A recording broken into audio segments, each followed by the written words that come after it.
श्रेणुवत्स प्रवक्ष्यामि आद्यास्तोत्रं महाफलं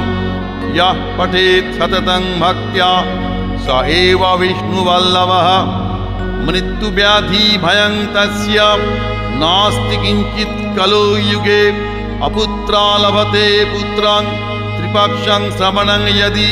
द्वौ मासौ बन्धनान् मुक्तिर्विप्रवक्त्रात् श्रुतं यदि मृतवत्सा जीववत्सा षण्मासं श्रवणं यदि नौकायां सङ्कटे युद्धे पठनात् जयमाप्नुयात् लिखित्वा स्थापयेत् गेहे